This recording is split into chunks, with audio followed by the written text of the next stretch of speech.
Shalom, shalom, que la grâce du Seigneur soit avec nous et surtout sa paix. J'espère que tout le monde va bien. Nous allons pour commencer ouvrir nos Bibles dans Luc 22 et je vais lire le verset 31. C'est Jésus qui parle, il dit « Simon, Simon, Satan vous a réclamé pour vous passer au crible comme le blé. Satan vous a réclamé pour vous passer au crible. » Comment ça se faisait à l'époque avec le blé pour que Jésus utilise cette expression de passer au crible. Le crible, en fait, c'était un instrument un peu comme un tamis qu'on utilisait pour tamiser le blé. Alors, le blé descendait et puis on pouvait garder tout ce qu'il y avait comme paille, tout ce qu'il y avait comme résidu et on pouvait donc ainsi tamiser, avoir le bon d'un côté, tout ce qu'il y avait comme paille, mauvaise chose, résidu d'un autre côté. Donc, Jésus a utilisé cette expression « passer au crible ». Nous savons que lorsqu'on utilise ce verbe « cribler », lorsque, par exemple, on va dire un cadavre qui est criblé de balles, c'est quoi? C'est que le cadavre a reçu plusieurs balles. Quand quelqu'un dit « je suis criblé de dettes », qu'est-ce que ça veut dire? Il ploie sous le poids des dettes. Il en a tellement, il est sous une multitude de dettes, il ne sait même pas comment il va pouvoir s'en sortir, il ne sait pas comment il va rembourser. Bref, criblé veut dire quoi? Qu'on est sous une multitude de choses qui font en sorte que nous soyons totalement à terre. Et dans ce verset, quand on regarde certaines versions, avant, ça ne commence pas par Simon, Simon. Certaines versions commencent par attention, Simon. Méfie-toi, Simon. Pour dire quoi? Que là, Jésus était en train d'alerter Pierre, en train de lui dire fais attention, fais gaffe. Parce que là, l'ennemi a décidé de te tamiser. L'ennemi a décidé de te secouer. Quand on passait le blé au crible, c'était quoi? On secouait avec le tamis. Le but du criblage de l'ennemi, c'est quoi? C'est que notre foi baisse. C'est totalement tuer notre foi. Qu'on commence à douter, qu'on commence à se demander si Dieu existe réellement, qu'on commence à se poser des questions. Si l'ennemi se lève pour cribler une personne, c'est faire quoi? C'est que la personne se retrouve sous une multitude d'attaques. Et c'est ce que nous allons voir aujourd'hui. Quand les personnes se retrouvent sous une multitude d'attaques, c'est-à-dire que ça n'arrête pas, ça s'enchaîne, un enchaînement d'attaques. On se retrouve sous une multitude de problèmes. On ne sait pas où se donner la tête. On est vraiment criblé. Criblé, c'est ça. Secoué de toutes parts. On ne sait pas où se donner la tête. Les problèmes ne font que s'enchaîner. Les problèmes ne font que surgir. J'aurais pu donner un autre titre à cette vidéo. Dire oui, si les problèmes s'enchaînent trois. Mais j'ai décidé de mettre criblé, passer au crible, comme le froment. Parce que le but de l'ennemi, c'est que nous abandonnions le Seigneur, que nous doutions même de la vie chrétienne, qu'on se dise, bon, finalement, ça sert à quoi que j'appartienne au Seigneur? Ça sert à quoi que je me sanctifie? Ça sert à quoi que je sois avec lui? C'est ça, en fait, son but. Mais nous devons savoir une chose, qu'il n'y a rien de nouveau sous le soleil. Quand vous regardez dans la parole de Dieu, moi j'ai retenu deux personnes qui ont été vraiment criblées, qui ont été assaillies par les forces des ténèbres. Deux personnes dans la parole de Dieu, David et Job. On a déjà vu ça à plusieurs reprises ici. David et Job ont été vraiment criblés. Quand nous regardons la vie de David, David s'est retrouvé du jour au lendemain, il a dû abandonner la royauté, il a dû fuir devant son fils Absalom. David s'est retrouvé avec toutes ses femmes du jour au lendemain violées. Il s'est retrouvé méprisé, lui qui était roi, lui qui était là déjà chef même de l'armée. Vous imaginez quelqu'un qui se retrouve du jour au lendemain, il doit fuir devant son peuple, ils sont partis, ils n'ont rien pris. Tellement, ils ont été pressés là, ils ont dû tout quitter. Il s'est retrouvé là, criblé, au point où David lui, roi, se retrouve là, il ne sait même pas où il va dormir, il ne sait pas où est-ce qu'il va se cacher. Criblé, criblé. Job également, du jour au lendemain, a tout perdu. Du jour au lendemain. Ses 7 fils, ses 3 filles, tout ce qu'il avait comme bétail, et même, on va dire, il a perdu le soutien de sa femme qui lui a dit, ben, pourquoi tu t'entêtes à vouloir compter sur le Seigneur? Maudit Dieu et meurs. Donc Job avait tout perdu et tout est venu. Là, c'était tout un enchaînement de problèmes, un enchaînement d'histoires. À peine il avait la nouvelle de, du bétail qui est totalement tué, qu'une autre mauvaise nouvelle venait. À peine il a cette nouvelle, qu'une autre mauvaise nouvelle arrive. Donc cet enchaînement. Mais je voudrais qu'on remarque une chose ici, que ce n'est pas parce que nous sommes totalement criblés, ce n'est pas parce que nous sommes totalement sous le coup de l'ennemi, qu'il nous passe au crible, que nous devons baisser les bras. Nous ne devons pas baisser les bras. S'il y a problème sur problème, s'il y a enchaînement de problèmes dans nos vies, si nous nous retrouvons avec un enchaînement de misère, un enchaînement de difficultés, un enchaînement de situations défavorables, un enchaînement de dettes, de rejet, mépris, et où nous nous retrouvons, nous avons perdu le sommeil, nous ne savons pas où la solution viendra. Qu'est-ce qu'il faut faire? Est-ce que je vais devant? Je vais derrière? Est-ce que je vais à gauche? Est-ce que je vais à droite? Où vais-je aller? Qui va me sortir de cette situation? Qui peut faire quoi là-dedans dans mon cas? Qu'est-ce que nous devons faire quand nous sommes criblés? Et retenez que ce n'est pas parce qu'on est enfant de Dieu qu'on n'aura pas de situation. Je ne cesse de le dire. Quand je me tenais devant le Seigneur par rapport à la vidéo d'aujourd'hui, je dis, Seigneur, qu'est-ce que je dois dire à ton peuple en ce jour? Il m'a dit, console mon peuple. Console mon peuple. Mon peuple pense que je suis un Dieu sadique. Je ne suis pas méchant. Mon frère, ma sœur, Dieu n'est pas un Dieu méchant. Dieu n'est pas sadique, c'est-à-dire qu'il va te voir dans les problèmes et puis rigoler, qu'il va te voir dans les problèmes et puis être dans la joie. Non, Dieu n'est pas sadique. Dieu n'est pas fier de te voir dans des problèmes. Dieu n'est pas content de te voir là comme ça totalement assailli. Et pour beaucoup, beaucoup pensent que s'ils sont assaillis, s'ils sont criblés, c'est que c'est Dieu. Non. Quel intérêt Dieu a à nous cribler? Nous connaissons tous cette expression que beaucoup de gens utilisent dès qu'ils ont des problèmes. Oh, qu'est-ce que je fais au bon Dieu pour mériter tout cela? Et pour ceux qui croient à la fatalité, ils diront, bon, c'est la volonté de Dieu, c'est Dieu qui veut que je souffre autant, c'est Dieu qui veut que je passe par là. Non, non, non. Dieu n'est pas là pour nous faire souffrir. Dieu n'est pas là pour nous mettre dans des problèmes, dans des histoires. On peut être dans des problèmes pour plusieurs raisons, plusieurs raisons.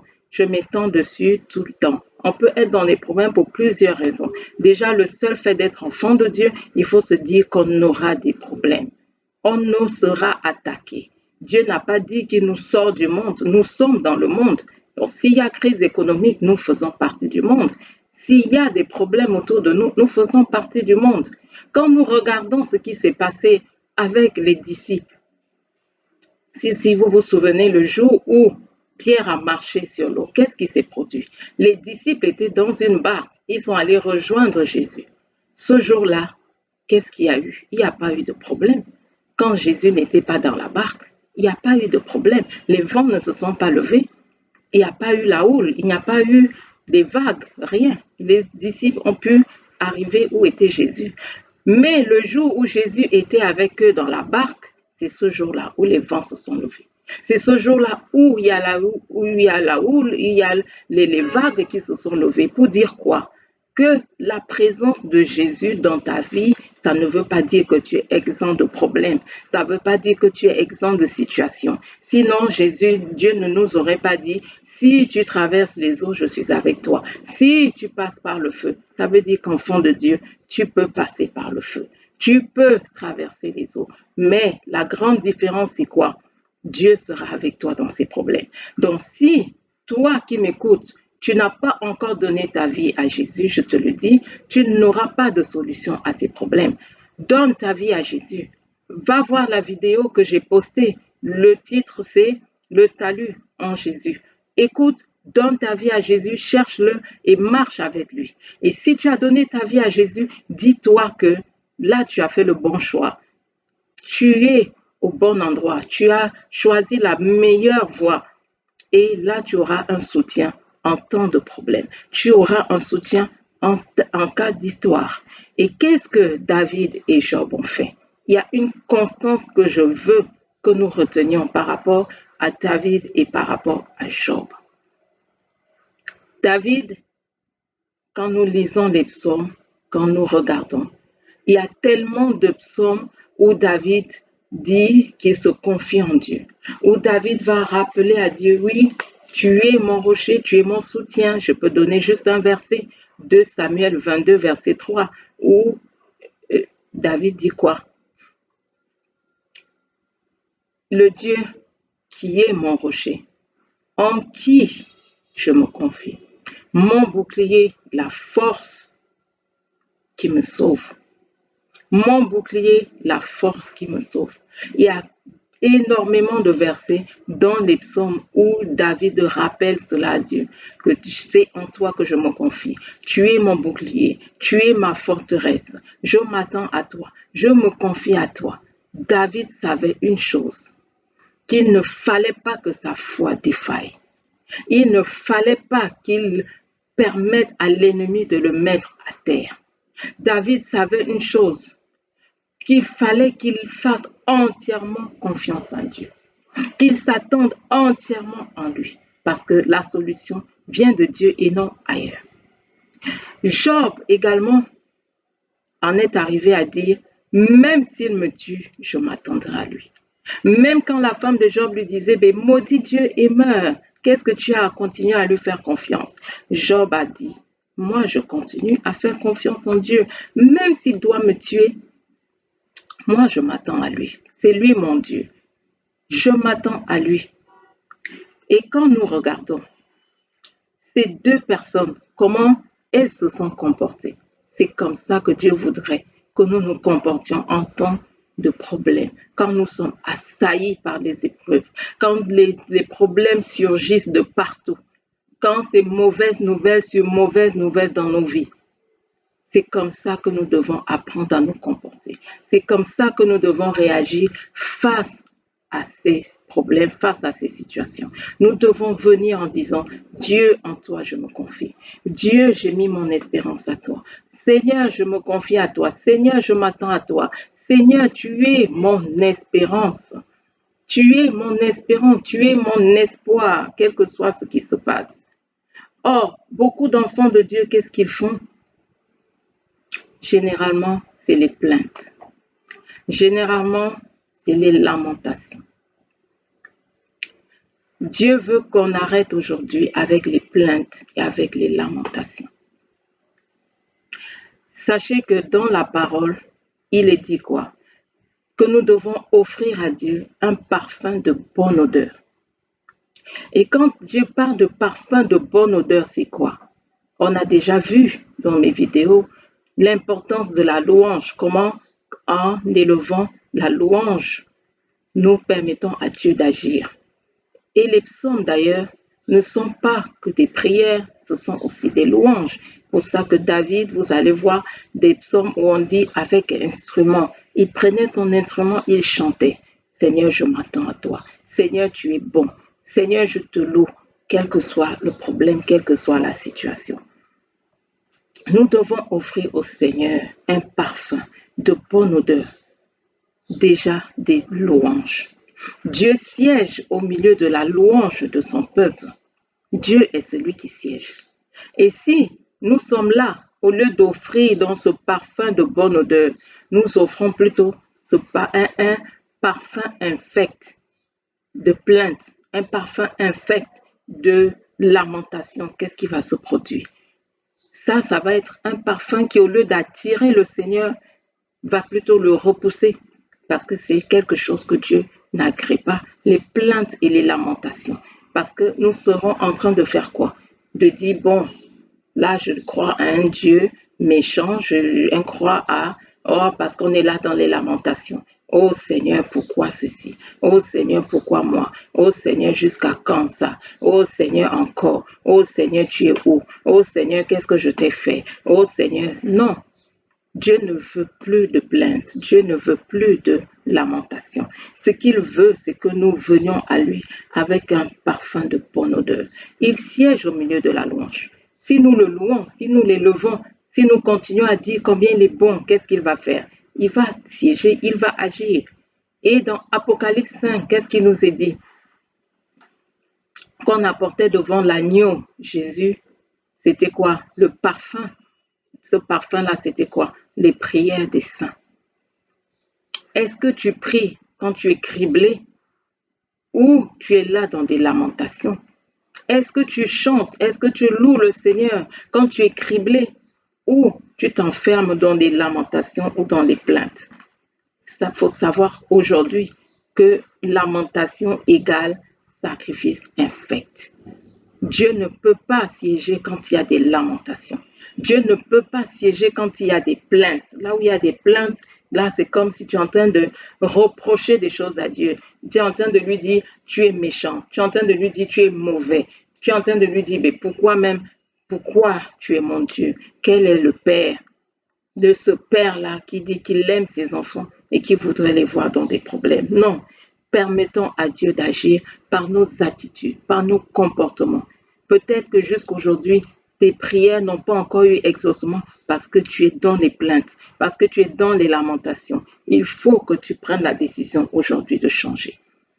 Et quand tu regardes la vie de David, regarde la vie de Job, qu'est-ce qui s'est produit quand les deux ont mis toute leur confiance au Seigneur? Quand les deux se sont attendus au Seigneur, les deux se sont mis là, ils ont dit, non, ma confiance est en l'Éternel. Je m'attends à Dieu. Je m'attends à Dieu, quel que soit ce qui peut se passer. Je sais que Dieu est mon Rédempteur. Il se lèvera le dernier sur cette terre. Je m'attends à lui. Quelle est la mauvaise nouvelle que tu as reçue? Ou quelles sont dans toutes ces mauvaises nouvelles qui ne font qu'arriver dans ta vie, qui ne font que défiler dans ta vie? Quelles sont ces mauvaises nouvelles? Vas-tu dire comme Job, je sais en qui j'ai cru? Vas-tu dire, oui, mon Rédempteur est vivant? Vas-tu dire, oui, je sais qu'il se lèvera le dernier sur la terre? Vas-tu dire, comme David, comme Job, vas-tu élever le Seigneur? Vas-tu continuer à louer Dieu? Vas-tu continuer? Même si ce n'est pas un exercice facile, mais c'est ce que Dieu voudrait qu'on fasse. Dieu voudrait qu'on soit là, à le louer. Même si c'est difficile, prends même des cantiques. Aujourd'hui, on a des téléphones. Prends des cantiques, mets-les, chante, loue. Mets-toi là dans la présence de Dieu. Prie, continue à prier. Tu peux même ouvrir ta Bible, prendre le passage des psaumes, va lire toutes les prières de David. Tu élèves la voix. Même si là, tu n'as pas la force de prier, ouvre la Bible, lis les psaumes, prie, dis Seigneur, je me confie en toi.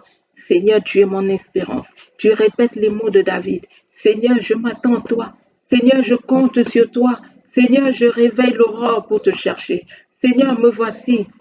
Je m'attends à toi pleinement. Et les deux, qu'est-ce qui s'est produit dans leur vie? Vous voyez que le miracle est arrivé. Ils ont été restaurés. Tous les deux.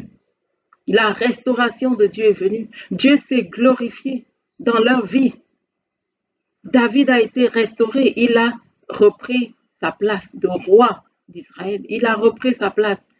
Ensuite, qu'est-ce qui s'est produit? Restauration totale. Il est devenu encore le chef de son peuple. Job a été totalement restauré et il n'a même pas eu que ce qu'il avait eu avant. La Bible dit quoi?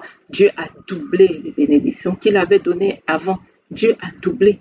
Mais parce que les deux ont laissé que Dieu intervienne, que Dieu agisse dans leur vie. Vas-tu laisser Dieu agir? Ta situation est peut-être là pour que Dieu se glorifie, pour que Dieu intervienne. Et si tu crois, tu verras sa gloire. Ce pécheur-là qu'on avait amené devant le Seigneur, On disait oui, il est pécheur depuis le sang de sa mère, c'est pour ça qu'il est né comme ça, là, avec des problèmes. Qu'est-ce que Jésus a dit? Non, son problème là, il est là juste pour que le nom du Seigneur soit glorifié. Pour que le nom du Seigneur soit glorifié. Dieu veut se glorifier dans ta vie. Qu'on puisse dire demain, mais comment est-ce qu'elle a fait? Celle-là qui n'avait rien, celle-là qui était à terre, celui-là qui n'avait pas de travail, celui-là qui ne pouvait même pas avoir d'enfant. Comment il a fait? Celle-là, dis donc, son Dieu est fort. Dis donc, son Dieu est glorieux. Comment elle a fait pour sortir de cette situation? Dieu veut se glorifier dans ta vie, qu'on sache que tu as accepté un Dieu vivant, que tu as accepté un Dieu tout-puissant. Mais vas-tu le laisser agir? Vas-tu le laisser se glorifier dans ta vie? Il n'attend que ça. Il n'attend que ça pour se glorifier et démontrer encore au monde qu'il est Dieu assis sur le trône, qu'il est le Tout-Puissant. Quel est cet enchaînement de problèmes? Ce n'est pas ça qui dépasse Dieu. Lui, le Créateur, lui qui a créé le ciel et la terre. Qu'est-ce qui peut dépasser Dieu? Qu'est-ce qui peut dépasser Dieu aujourd'hui? Ton problème n'est pas plus grand que Dieu. Ton problème n'est pas plus grand que Dieu. Pourquoi tu veux mettre ce problème au-dessus de Dieu? Ne mets pas ta situation au-dessus de Dieu comme si tu as cru en un petit Dieu. Non, tu as cru au Créateur, tu as cru à ce Dieu-là qui a créé le ciel et la terre. Tu as cru à ce Dieu-là qui a dépouillé les principautés, les dominations de ce monde. Il les a livrés publiquement en spectacle, en triomphant d'eux à la croix. C'est un seul ange qui viendra prendre Satan et le mettre dans le lac de feu. Ce n'est pas tous les anges, ce n'est même pas Jésus. Un seul ange. Donc, même si le diable t'assaille aujourd'hui, dis-toi que tu as cru au Tout-Puissant. Tu as cru au lion de la tribu de Juda. Tu as cru en l'Éternel des armées, c'est ce Dieu que tu as dans ta vie. Vas-tu le réaliser aujourd'hui et le laisser agir dans ta vie? Dieu n'attend que toi. La balle est dans ton camp. Saisis-la et fais ce que tu as à faire. Entre dans des temps de louange. Entre dans des temps où tu vas élever Dieu, où tu vas commencer à prier comme tu n'as jamais prié. Prier comme tu n'as jamais prié. David faisait quoi? De jour comme de nuit, il était là. Seigneur, me voici le jour. Je devance l'aurore pour te chercher. Le soir, il disait, Seigneur, même la nuit, je ne trouve pas le sommeil. Mes yeux, je refuse de donner assoupissement à mes paupières parce que je te cherche, parce que je prie, parce que je t'invoque, parce que je veux te voir dans ma situation. Seigneur, que tu te glorifies. Seigneur, agis. Seigneur, interviens. Que le monde sache que tu es Dieu. Que le monde sache que j'ai cru en toi, que j'ai cru en ce Dieu-là qui est tout-puissant. Et mon frère, ma soeur, tu verras la gloire de Dieu. Tu verras la restauration du Tout-Puissant. La restauration de ce Dieu glorieux, ce Dieu merveilleux qui n'attend que toi. Et pour finir, je veux te donner le témoignage de cette dame qui s'est retrouvée comme ça, criblée par l'ennemi, criblée par l'adversaire. Alors qu'elle venait d'avoir une promotion à son lieu de travail, elle était là en train de célébrer avec son mari, ses filles. Et qu'est-ce qui s'est produit? Le mari a eu une première attaque cardiaque. Il s'est retrouvé à l'hôpital. À peine il sort de l'hôpital, qu'on lui annonce que voilà, il avait investi avec quelqu'un d'autre, dont le bateau devait arriver avec les biens pour être vendu dans le pays. On lui annonce que le bateau a fait naufrage, tout est perdu, tout est sous l'eau. Dis donc, qu'est-ce qu'il va faire? Cette nouvelle a fait en sorte qu'il pique donc finalement une crise et il est décédé, il est mort. La dame se retrouve, le mari est mort, il n'y a pas d'argent, je n'ai pas de travail, je n'ai pas de situation, comment je vais même me débrouiller? Et en plus, il est mort parce qu'elle n'a pas pu payer à temps tout ce qu'on lui demandait à l'hôpital pour pouvoir sauver son mari. Et toute la famille l'a abandonné, les amis ont abandonné, même les amis du mari chez qui elle allait frapper, personne ne lui répondait favorablement. C'est comme ça qu'il était mort. La femme se retrouve. Qu'est-ce que je fais? Et au lieu de prier, au lieu de louer le Seigneur, elle était là dans des lamentations. Elle allait s'asseoir même à l'église, elle s'allonge là même à la première, c'était des bancs, elle s'allonge au premier banc, elle commence à se lamenter. Pourquoi, Seigneur? Comment tu peux laisser que des choses pareilles m'arrivent? Toi qui es mon Dieu, comment tu peux accepter ça dans ma vie, Seigneur? C'était lamentation sur lamentation, en pleurant, en pleurant, en pleurant. Qu'est-ce qui est survenu? Ces deux filles ont eu des attaques la même semaine. Elles se sont retrouvées à l'hôpital. Déjà qu'elles ne pouvaient même pas déjà subvenir à ses propres besoins. Elle ne pouvait pas payer les frais d'hôpital des deux filles. L'hôpital lui a demandé de sortir les deux puisque on ne peut pas les soigner gratuitement. On vient la sortir de sa maison parce que le monsieur, en fait, pour acheter ses biens, avait hypothéqué la maison. On est venu la sortir de là. Elle s'est retrouvée dans une petite pièce de rien du tout. Elle qui avait une grande villa, grand duplex, elle s'est retrouvée dans une petite maison de rien du tout. Elle ne savait même pas comment payer. Mais c'était quoi? Lamentation sur lamentation. À l'église, les deux filles à l'hôpital. Et c'est à ce moment que Dieu lui vient en aide, lui donne une vision. Lui dit, mais depuis que tu es là, pourquoi tu ne m'appelles pas dans ta situation? Elle pensait qu'elle priait. Elle pensait qu'elle parlait à Dieu. Mais je vous dis, les lamentations repoussent Dieu. Retenez cela et que ce soit vraiment, vous puissiez mettre cela en pratique dans vos vies de tous les jours. Les lamentations repoussent le Seigneur. Les plaintes repoussent le Seigneur. Dis, ben, tu n'es pas en train de prier, tu es en train de m'accuser. Tu es en train seulement là de te plaindre. Ce n'est pas ce que j'attends de toi. Prie et tu verras ma gloire. Et c'est là qu'elle s'est levée. Dès qu'elle a commencé l'intercession, prier, prier. Ça n'a même pas fait une semaine. Elle a été totalement restaurée. Même celui qui avait acheté la maison, vous imaginez ce que Dieu a fait? Dieu a envoyé son ange. Il a vu un ange physiquement qui lui a dit, cette maison que tu viens d'acheter, c'était un milliardaire. Cette maison que tu viens d'acheter là, rends ça à la personne à qui ça appartenait.